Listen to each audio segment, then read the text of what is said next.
Salut à tous, on se retrouve pour l'épisode 2311 du Zap Image. On commence aujourd'hui en ce lundi 8 mai avec des anniversaires et on peut voir tous les joueurs qui fêtent leur anniversaire aujourd'hui. On peut voir le plus connu, c'est un jeune joueur, c'est Sandro Tonali, le jeune italien de l'AC Milan, il fête aujourd'hui ses 23 ans. On continue et on va parler maintenant de tout ce qui s'est passé sur ce week-end football dans les gros championnats en Europe. Et on commence tout d'abord en Ligue 1 avec le gros match hier entre l'équipe de Troyes et l'équipe du Paris Saint-Germain. Et c'est le PSG qui s'est imposé sans souci, une victoire 3-1 contre les Stacks de Troyes. Donc Mbappé, Vitinha et Fabien Ruiz. Donc j'ai regardé le match, vraiment victoire logique et méritée du PSG qui n'a pas eu besoin de forcer son talent pour bien sûr gagner cette rencontre. Mais surtout le PSG devait absolument s'imposer après leur défaite contre Lorient il y a quelques jours. Ils ont su repartir et surtout se remettre dans de bons rails, on va dire, cette équipe parisienne. Donc les stats de la partie sont vraiment impressionnantes à côté PSG. Donc regardez les tirs, 31 tirs quand même du PSG. Je crois que ça doit être le match cette saison. Ils ont le plus tiré, 31 tirs pour 12 tirs cadrés, 3 buts. Il y a eu quand même 9 arrêts du gardien de Troyes. Sinon le score aurait pu être beaucoup plus lourd. Donc voilà, ça fait 3-1. Donc l'équipe de Troyes a tiré 3 tirs cadrés pour eux, 1 but. C'est vrai qu'il y a eu pas mal d'occasions, on va dire, dans cette rencontre.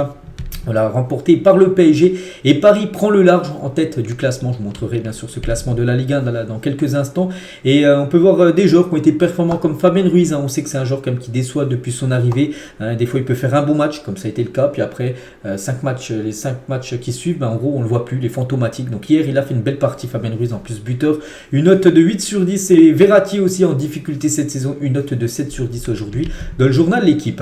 Lui aussi les gars, il a réalisé un très bon match. C'est le jeune Warren Zaïre-Emery qui a commencé défenseur droit vu qu'Hakimi était suspendu. 97% de passes réussies, 2 occasions créées, 100% de dribbles réussis, 8 récupérations et 9 duels remportés. Donc voilà, il a fait son job, on va dire, sur ce poste de défenseur droit, le jeune Warren Zaïre-Emery.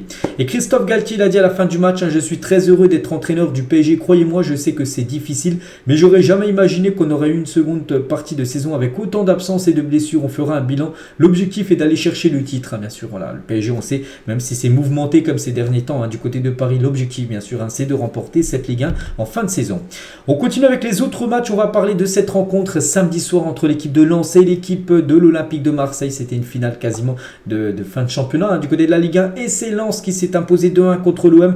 Donc Seko Fofana et Openda, les deux buteurs côté Lensois, contre un but de Payet en toute fin de match, mais ça n'a pas suffi pour l'OM qui s'incline du côté de Lens. Donc les stats de la partie, donc je regardais le match, c'est vrai que ça a été une très belle partie de football, vraiment tu sentais que les équipes, vraiment déjà qu'il y avait beaucoup d'enjeux et que c'est deux très bonnes équipes qui s'affrontaient. Donc Marseille a eu plus de tirs, les tirs cadrés sont pareils, 3 tirs cadrés pour les deux équipes et c'est Lens qui a été plus efficace que l'équipe de l'OM. Et la une du journal L'équipe, c'était la version d'hier dimanche, les étoiles du Nord par rapport bien sûr à cette victoire très importante de Lens, parce que grâce à leur victoire, mais passe devant l'équipe de Marseille. Maintenant c'est eux les dauphins du PSG du côté de la Ligue 1. Et Lens cette saison, c'est incroyable ce qu'ils sont en train de réaliser, 34 matchs pour 21 victoires, 9 matchs nuls et 4 défaites. Cette équipe, n'oubliez pas, il y a quelques années, il y a 2-3 ans, ils jouaient en Ligue 2 quand même, puis là ils sont deuxième de la Ligue 1, bien parti pour jouer la saison prochaine, la Ligue des Champions.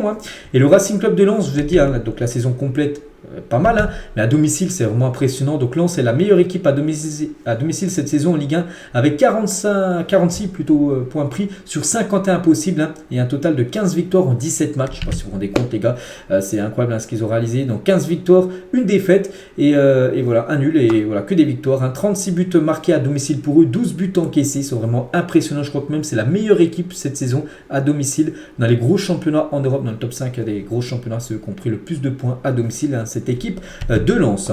Et toujours avec eux, donc regardez par exemple les matchs à Bollaert, donc à domicile contre les équipes du top 7, donc les plus grosses équipes en Ligue 1. Donc en gros ils ont tout gagné, que ce soit le PSG, Lyon, Rennes, Monaco ou l'OM. Ils ont juste fait un match nul contre les voisins de Lille. C'est comme j'ai dit, ils n'ont pas gagné seulement 2 matchs à domicile, donc un nul contre Lille, puis ils ont dû soit faire un nul, soit une défaite contre l'autre équipe, je me souviens plus. Donc voilà, bien sûr, très très bouillant on peut dire cette équipe de Lens devant ses supporters et c'est bien officiel.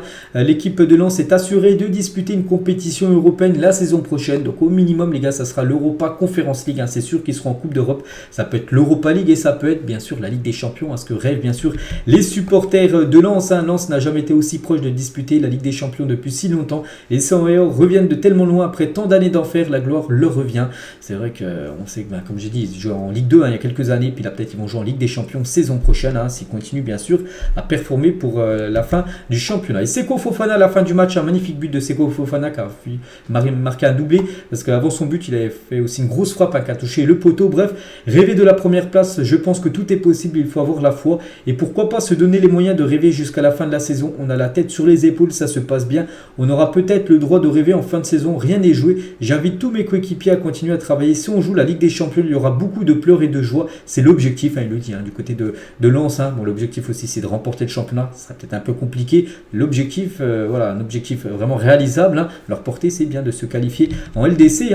Openda les gars, buteur, l'attaquant belge, donc il a dit on savait très bien que c'était un match pour reprendre de l'avance sur Marseille, on s'est battu, nous les joueurs, les supporters, ça a montré notre mentalité pour montrer ce qu'on voulait faire dans ce championnat. Marseille est une très bonne équipe, aujourd'hui on a montré un très bel état d'esprit, on mérite 7 victoires, voilà ce qu'il a pu dire Openda, qui a été de nouveau buteur les gars, et avec 11 réalisations, Loïs Openda est le meilleur buteur des 5 grands championnats depuis mars 2023, égalité avec Salah, donc depuis début mars les gars, depuis on va dire 2 mois, en gros Salah et Openda c'est les meilleurs buteurs en championnat, de la top 5 des gros championnats, 11 buts pour les deux joueurs. Et Openda les gars, si on rajoute depuis août dernier, en gros sur la saison entière, c'est 34 matchs pour 19 buts pour Loïs Openda. On peut rajouter aussi 3 passes D, énorme saison bien sûr de ce joueur qui découvre la Ligue 1, mais pas que la saison dernière il ne jouait pas du côté du championnat français. Et avec son gros match Openda samedi soir, il a obtenu la note de 8 sur 10, très bon match de sa part. A noter que Nuno Tavares lui a déçu, une note de 3 pour le piston droit côté Olympique de Marseille. Brice Samba les gars, il a dit à la fin du match, gros match aussi de Brice Samba, c'est magnifique, j'ai pas de mots honnêtement sur le terrain, ce qu'on donne c'est tout simplement mérité, mais bon il reste 4 matchs pour aller le plus loin possible. J'espère vraiment que grâce à Dieu on ira le plus haut possible, rendre tout ce peuple heureux, que ce serait du bonheur. Il y avait tous les ingrédients ce soir, on le montre depuis le début de la saison, c'est pas un hasard. Frank Hens c'est le meilleur, voilà, il a tout compris avec ce public, ça facilite aussi les choses parce que bien sûr du côté de Lens il y a ce public, ça fait quasiment un 12e homme à chaque match à domicile pour eux, c'est pour ça que voilà, c'est une équipe quasiment imbattable à domicile cette équipe de Lens. Et Habib Beye les gars, lui aussi il a regardé le match, c'est lui qui commentait le match sur Canal+. Il faut le dire, il ne faut pas avoir peur de le dire. Lens est devenu une équipe de très très haut niveau dans tout ce qu'ils font, dans ce qu'ils proposent, dans le jeu, dans l'intensité. C'est vrai que c'est l'une des meilleures équipes, peut-être la meilleure équipe cette année du côté de la Ligue 1. Toujours avec Habib Beye, je vais peut-être un peu taquin et sarcastique. Je pense que Lens serait un plus beau champion que le PSG. Je ne dis pas que je souhaite que Lens soit champion par rapport au PSG, mais sur la saison, Lens mériterait plus d'être champion que le PSG. Maintenant, si le PSG est champion, ils l'auront mérité bien sûr aussi. Voilà ce qu'il peut dire. C'est vrai que si Lens les gars étaient champions, ce serait pas du tout un scandale vu la saison qu'est en train de réaliser cette équipe de Lens. Et pour finir avec Habib Beye, sur le but refusé contre Sanchez, c'était en tout début de match les gars, Alexis Sanchez pensait avoir donné l'avantage pour l'OM et du coup il y a eu faute. Je l'aurais pas sifflé, cette situation existe très souvent lorsque les défenseurs couvrent le ballon et ça n'a jamais été sifflé. Et je trouve que Danso prend un risque. C'est lui qui joue le bluff, qui joue la protection de balle. Il y a 2 contacts, mais est-ce que c'est aussi important pour faire tomber Danso? Donc Danso il dit qu'en gros il a trouvé qu'il prend un risque. Voilà, c'est sur cette action les gars qui fait beaucoup parler. Parce que Clément Turpin, l'arbitre de la rencontre, au début a validé le but, puis après il est parti voir l'assistance vidéo, puis il dit qu'il y a faute d'Alexis Sanchez. Bon, Sanchez met sa main sur le dos de Danso, du coup il tombe, mais vraiment il touche à peine, il tombe à peine. Donc il y en a qui disent bien sûr qu'il y avait faute, il y en a qui disent qu'il n'y avait pas faute. Donc Clément Turpin a-t-il pris la bonne décision en annulant le but? Il y en a beaucoup, voilà, 3/4 qui ont mis non les gars, il n'a pas pris la bonne décision. Normalement ce but aurait dû être valable d'après beaucoup de supporters. Et hasard ou pas, l'OM a perdu chacun de ses 4 derniers matchs arbitrés par Clément Turpin en Ligue 1, voilà, que ça soit contre Lens, le PSG, Nice ou de nouveau le PSG. À chaque fois que ça a été Turpin au sifflet, l'OM s'est incliné. Et Turpin les gars, considéré comme le meilleur arbitre français les gars, a rendu 2 dernières copies très discutables, donc ce Lens OM où bien sûr il a été beaucoup critiqué par rapport à son arbitrage aussi. Le match, souvenez-vous, de Ligue des Champions entre le Bayern et Manchester City, c'était le match retour qui s'est joué là il y a quelques semaines. Là aussi il avait été un petit peu hors sujet, Clément Turpin. Donc c'est vrai que là il fait des matchs on va dire très très moyens niveau arbitrage, Turpin. Et Igor Tudor hallucine des décisions de Clément Turpin, comme j'ai dit, ça a beaucoup fait parler samedi soir. Et Tudor il a dit à la fin du match: non, je ne pense pas qu'ils aient été au-dessus de nous, ce sont des petits détails. Pour moi le but de Sanchez est valide et je pense qu'il y a aussi un deuxième carton jaune pour Medina. Du coup, ça aurait dû faire rouge pour Medina, défenseur de Lens. Mais je ne veux pas parler de l'arbitrage. Les deux blessures nous ont aussi posé un problème. La course n'est pas encore terminée. Voilà ce qu'il peut dire tout simplement Igor Tudor. Guendouzi aussi, il a eu un petit message à la fin du match. On ne peut pas dire que la course à la deuxième place est terminée. Tout peut se passer sur cette fin de saison. Il reste 4 matchs. On va tout donner et on va essayer d'engranger le maximum de points pour essayer de repasser devant l'équipe de Lens, bien sûr. Paul Lopez aussi sur la prestation Marseille, il a dit on n'a pas joué les 30 premières minutes de la seconde période, on n'a pas toujours été au niveau dans ce match. Il y a beaucoup de choses que l'on a mal fait et autant à améliorer. Et pour finir les gars sur cette rencontre, c'est Klaus. Il a dit on a très bien, n'oubliez pas que c'est un joueur de Lens. On a très bien démarré, on se met bien dedans. Ce but refusé peut-être qu'il nous décourage un peu, même si on continue à pousser. On prend ce but qui nous fait un peu mal. On a manqué un peu de lion entre derrière et devant. C'est dommage malgré tout. Ça fait chier en gros ce soir. Mais c'est intéressant avec la fin de match qu'on propose. On va pas enlever le mérite à Lens évidemment. Il ne manque pas grand chose. Félicitations à Lens. On sait ce qu'il nous reste à faire. On a gagné tous les matchs qui restent pour que Marseille repasse devant l'équipe de Lens. Donc voilà, j'ai beaucoup parlé de ce match les gars parce que c'était quand même un énorme match. C'était quasiment une finale, on va dire, de cette fin de Ligue 1. On continue avec les autres matchs du championnat français. Ce match entre Lyon et Montpellier, là aussi, il y a pas mal de choses à dire parce que ça a été un match complètement fou. En plus, je l'ai vu ce match et vraiment, je me suis régalé, surtout la deuxième période qui a été énorme. Et c'est Lyon qui s'est imposé 5-4 dans un match, comme j'ai dit les gars, complètement fou. Donc on peut voir les buteurs, il n'y en a pas beaucoup de buteurs pourtant, il y a eu quand même 9 buts dans le match. Il y a eu 3 buteurs en tout, donc Lovren un but et 2 autres joueurs qui ont marqué 4 buts chacun. Donc tout d'abord les stats de la partie. Donc Lyon c'est 8 tirs cadrés, ça fait 5 buts et Montpellier c'est 6 tirs cadrés, ça fait 4 buts. Donc les gardiens n'ont pas été super bons hier, les gardiens des deux équipes. Et voilà le scénario du match, donc il y avait quand même 4-1 pour l'équipe de Montpellier à la 58e minute de jeu. Donc voilà 4-1, tu as plus 3 en but d'avantage. Il reste 30 minutes à jouer, c'est quasiment bon, pas du tout les gars.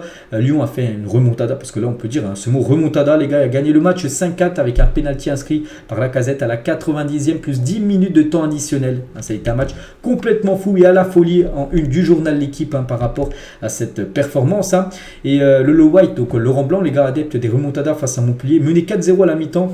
Laurent Blanc a inscrit le pénalty du 5-4 pour l'OM en 98 face à Montpellier. Il y avait déjà eu un match comme ça où Montpellier menait 4-0 contre Marseille. C'était en 98 et Marseille avait gagné le match 5-4 à la fin du match. C'est lui qui avait inscrit en plus le dernier but. Donc cette fois-ci, c'est lui qui a été le coach, on va dire, de cette équipe lyonnaise pour cette remontada, on va dire, contre Montpellier. Et Lacazette, les gars, qui a inscrit un quadruplé. Lacazette, j'y croyais quand même. Je savais qu'avec un but inscrit rapidement, ça allait tout changer. Aujourd'hui, on a réussi à avoir l'efficacité offensive. On continuera à travailler. Voilà ce qu'il a pu dire Lacazette. Il portait des crampons spéciaux hier, il avait posté sur ses réseaux sociaux qu'il allait jouer avec ces crampons là contre Montpellier, donc ça a été plutôt bien pour lui, parce que ces crampons lui ont porté plutôt chance, avec 4 buts inscrits dans cette rencontre. Et Lacazette, les gars, avec ses 4 buts, il était à 20 buts avant le match, donc il est monté à 24, il est au même niveau maintenant que Kylian Mbappé au classement des meilleurs buteurs. Donc là aussi, bien sûr, c'est peut-être un titre qui va venir, qui va essayer d'aller chercher, tout simplement Lacazette. N'oubliez pas qu'il est revenu à Lyon seulement l'été dernier, puis il est déjà à 24 buts cette saison. Mais il n'y a pas que Lacazette, les gars, qui a inscrit un quadruplé, il y a aussi le jeune ailier Wai, le joueur de Montpellier. Donc regardez, donc 4 buts pour Wai, 4 buts pour Lacazette. Donc des grosses notes, ça c'est sur une application 9,7 pour les deux. Bon, Lacazette a été élu homme du match, avec Lyon bien sûr c'est imposé. Voilà, dans le journal L'équipe, c'est note de 9 sur 10 bien sûr pour les deux. Donc énorme performance des deux. Et aucun match de Ligue 1 n'avait connu un quadruplé d'un joueur de chaque équipe depuis mai 1974. C'est la deuxième fois depuis 75 ans donc qu'un match de Ligue 1, il y a 2 quadruplés, donc d'une équipe et de l'autre équipe tout simplement. Donc c'était plus arrivé depuis 75 ans. Voilà, après bien sûr c'est pas commun, on peut dire. Et juste la dernière fois qu'il y a eu seulement un quadruplé en Ligue 1, donc c'était Kylian Mbappé en octobre 2018. C'était contre Lyon en plus. Voilà, ça faisait plus de 5 ans qu'il n'y avait pas eu un joueur qui avait marqué 4 buts lors d'une rencontre de Ligue 1. Chose faite hier en plus, il y en a 2 joueurs qui ont réalisé comme cet exploit au cours du même match. Et le jeune ailier Wai, les gars, qui a seulement 20 ans, ce jeune attaquant montpelliérain, n'oubliez pas qu'avec ses 4 buts, il monte son total à 17 buts cette saison inscrits du côté de la Ligue 1. Et il est devenu, lui, avec son quadruplé, le premier joueur de l'histoire de Montpellier à inscrire un quadruplé. C'était jamais arrivé du côté de Montpellier. On a parlé de beaucoup de Lacazette, de Wai. Pas oublier les gars le jeune Barcola les gars, parce que lui il a fait un triplé de passes décisives, hein, le jeune lyonnais. Donc ça aussi bien sûr c'est bien de parler des buteurs, mais il ne faut pas oublier ceux qui donnent les caviars et triplé de passes D pour ce joueur. Et Jordan Ferry les gars, joueur de Montpellier, n'oubliez pas que Montpellier menait quand même 4-1, ils sont effondrés en fin de match. Hein. Donc il a dit il y a des joueurs qui rentrent, qui ne nous aident pas et ruinent notre travail. Donc voilà, c'est quand même abusé. Hein. Donc Germain, Mavididi, Leroy, Saint-Plus et Estevez sont entrés en jeu. Donc là ils ciblent des joueurs qui sont entrés en cours de jeu. En gros, ils ont pénalisé totalement l'équipe parce qu'ils menaient 4-1, puis du coup ils ont perdu le match 5-4. Et le message des supporters lyonnais pour leur direction: grand stade, grand budget, grand prétention. À Caen, une grande armoire à trophée, une vraie mentalité. Donc là, c'est la banderole qui a été sortie par les supporters lyonnais quand ils perdaient 4-1.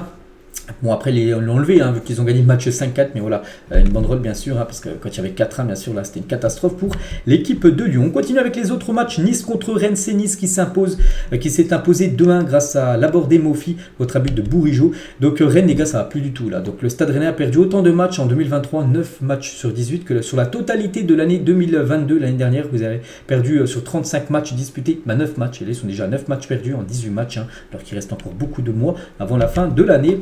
Et on peut voir par exemple tous les matchs de Rennes à l'extérieur en 2023. Donc ils ont gagné, c'était à Bordeaux, à Nantes et à Paris. Voilà, donc voilà, c'est une catastrophe, on va dire, Rennes actuellement.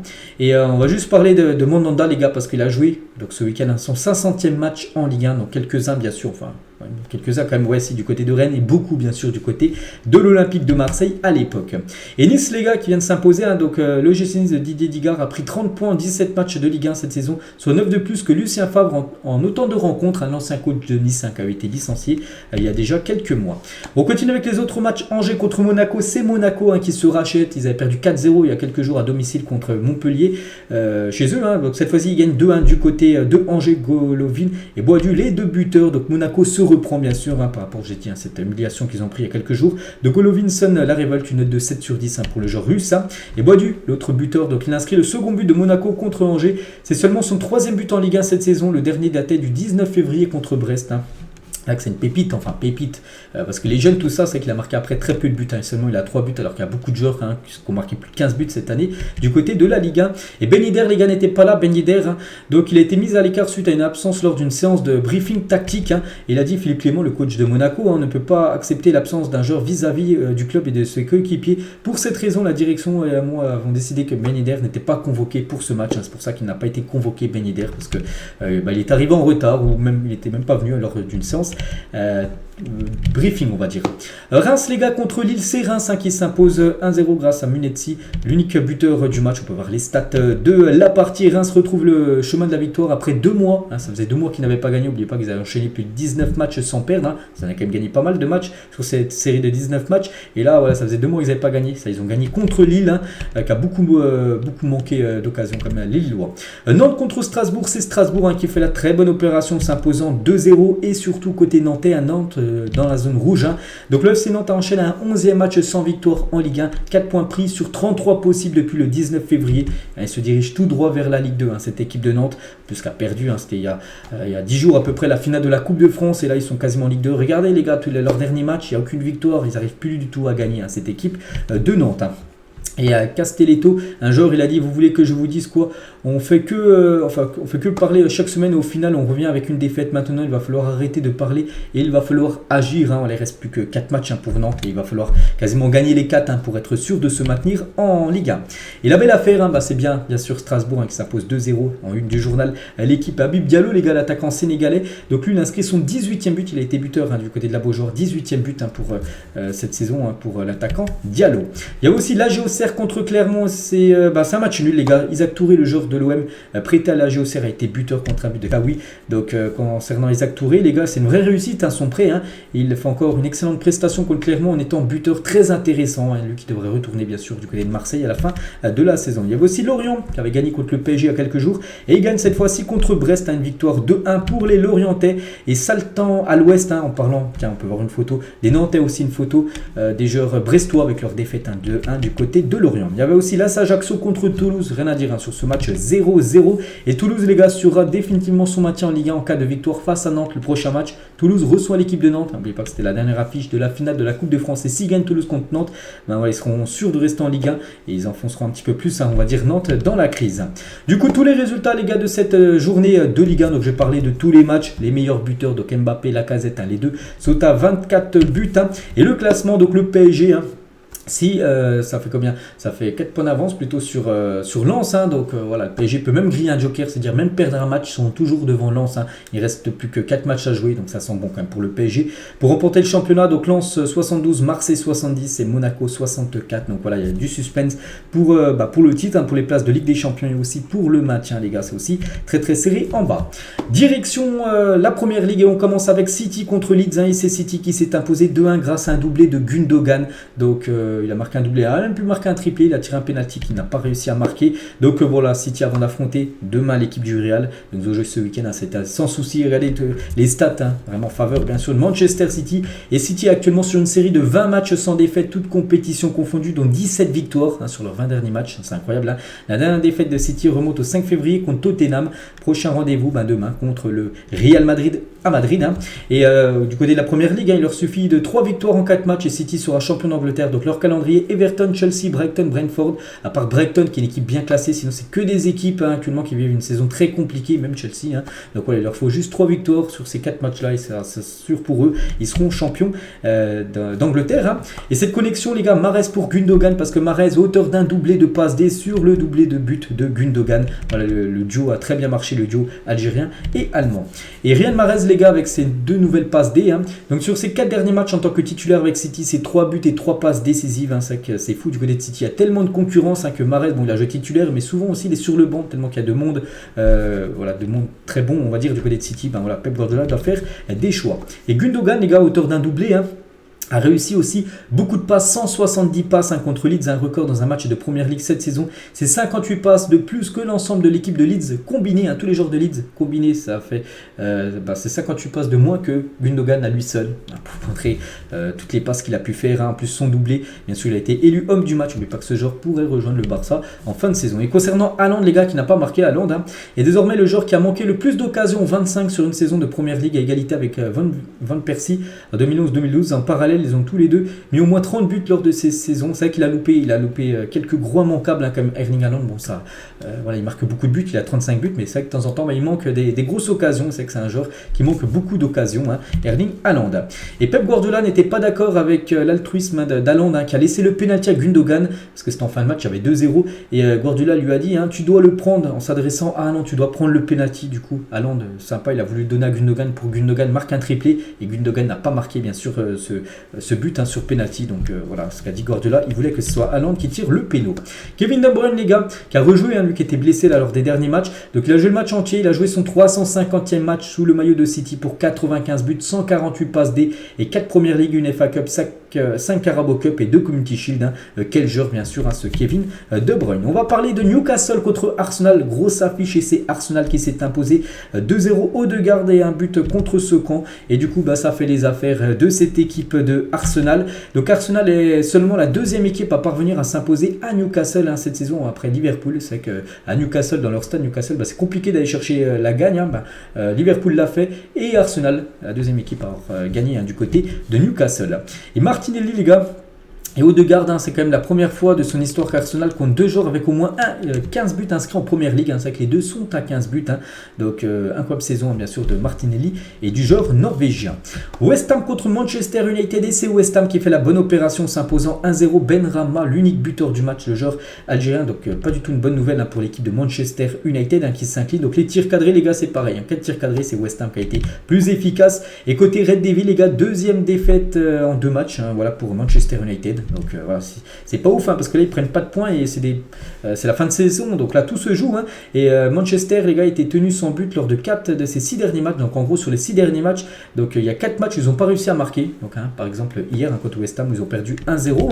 Et Manchester, les gars, donc on a l'impression ils veulent pas aller en Ligue des Champions, eux ils veulent retourner en Europa League, cette équipe de Manchester, parce que là, comme j'ai dit, vu qu'ils gagnent pas trop là ces derniers temps, derrière ça revient très fort comme Liverpool qui pourrait peut-être prendre leur 4e place. Et du coup Manchester, s'ils sont 5e, jouera la saison prochaine l'Europa League. Et concernant West Ham, les gars, et David Moyes mais fait une série de 10 matchs sans victoire contre son ancien club Manchester United. Donc lui, c'est l'entraîneur de West Ham. Et West Ham, ça faisait plus de 10 matchs qu'ils n'avaient pas gagné contre les Red Devils. Voilà, ils ont cassé cette série en s'imposant 1-0 hier.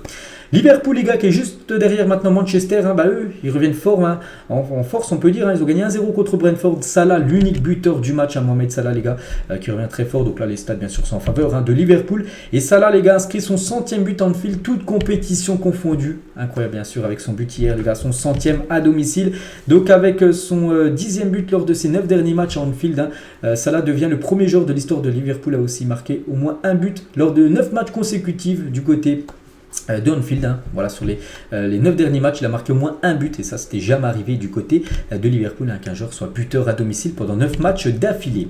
Et sinon, cette saison en première ligue, c'est 19 buts en première ligue pour Mohamed Salah, l'un des meilleurs buteurs. Je crois qu'il est le 3e meilleur buteur derrière, bien sûr, Haaland et Harry Kane. Et Salah, les gars, toute compétition confondue, si on rajoute la FA Cup, Ligue des Champions, tout ça, on monte son total à 30 buts cette saison pour Mohamed Salah. On va parler de Tottenham contre Crystal Palace et Tottenham s'est imposé 1-0. Harry Kane, comme souvent, les gars, a été le buteur côté Tottenham, donc but juste avant la mi-temps. Donc voilà, petite victoire, une victoire importante bien sûr pour Tottenham.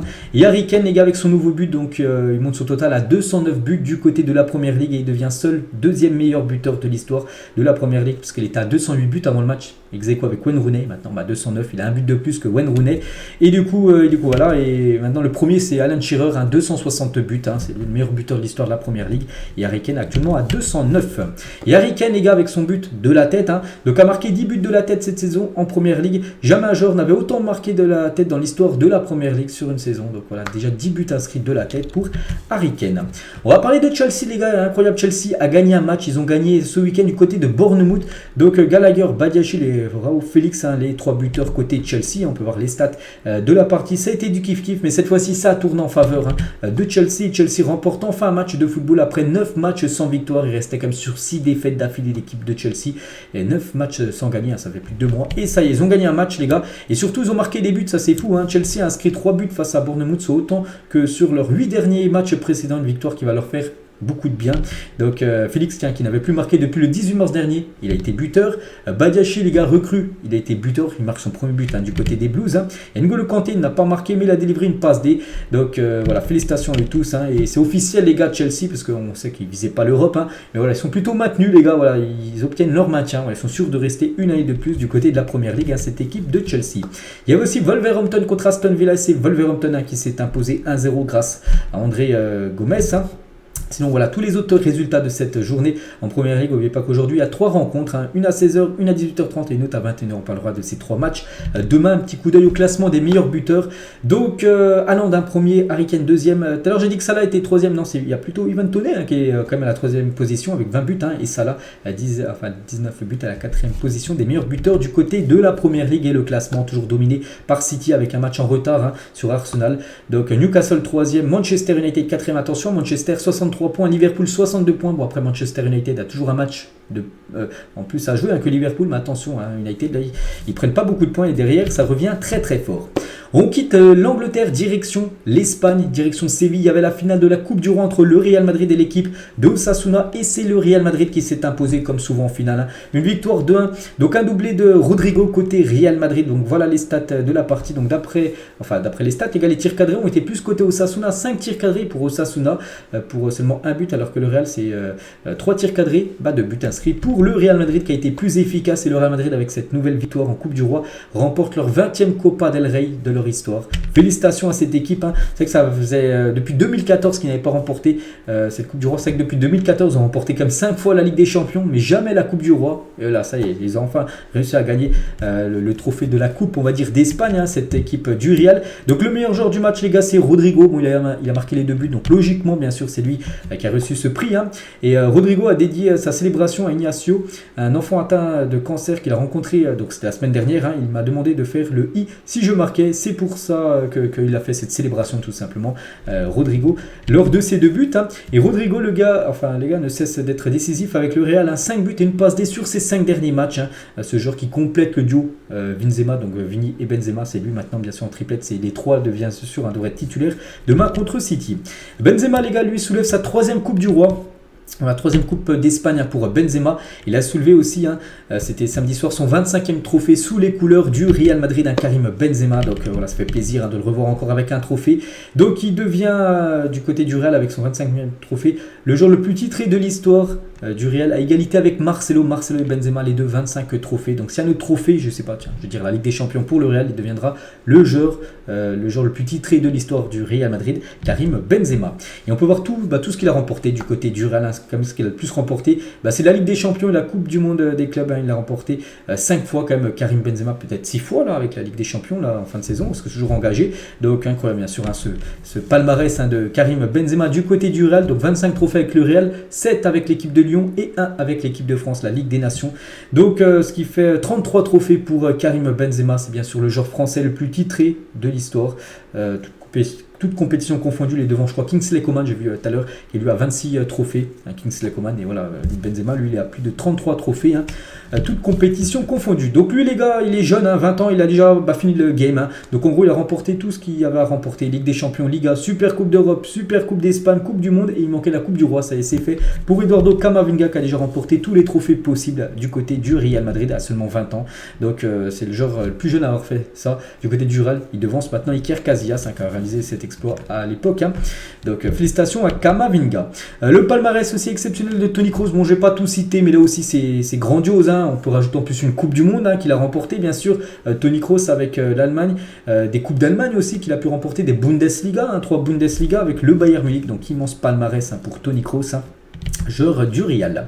On continue les gars cet épisode et maintenant, donc on a parlé du côté de l'Espagne, maintenant direction l'Italie. On commence avec Naples qui joue contre la Fiorentina et Naples s'est imposé 1-0, c'est Victor Osimhen, l'unique buteur du match à la 74e minute de jeu. Donc Naples savait déjà qu'ils étaient champions bien sûr d'Italie, mais voilà, cette fois-ci c'est à domicile devant leurs supporters et le Napoli fête son titre au Stadio Diego Armando Maradona bien sûr, vu que le match du titre c'était contre Udinese, mais là c'est leur match à domicile et bien sûr il y a eu beaucoup de monde, ils ont pu fêter ce titre qu'ils attendaient depuis 33 ans avec leurs supporters et en plus comme j'ai dit ils ont gagné le match et Osimhen a été le buteur et avec 47 buts Victor Osimhen devient le meilleur buteur africain de l'histoire de la Serie A. Il dépasse George Weah et ses 46 réalisations, voilà, donc c'est le meilleur buteur. Voilà, tout est dit, je vais pas le répéter les gars, voilà, cette performance exceptionnelle quand même de Osimhen et cette saison, parce que là c'est depuis qu'il a rejoint bien sûr la Serie A, mais cette saison les gars il a marqué 23 buts quand même cette saison en Serie A.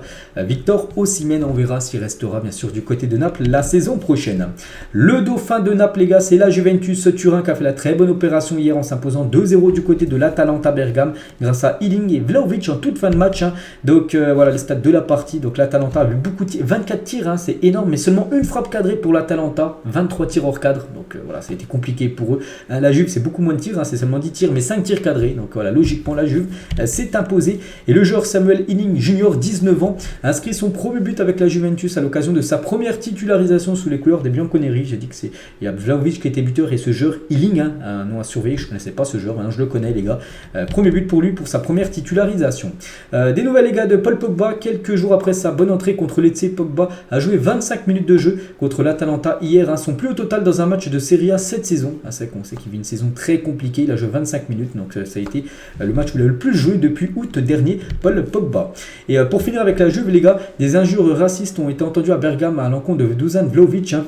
Après son but en toute fin de match, le Serbe a reçu un carton jaune suite à sa célébration. Il mettait son doigt devant sa bouche, voilà, parce qu'il a reçu des insultes racistes à son encontre. Donc du coup, il a fait ça aux supporters de Bergame. Il a pris un jaune juste après Vlahovic.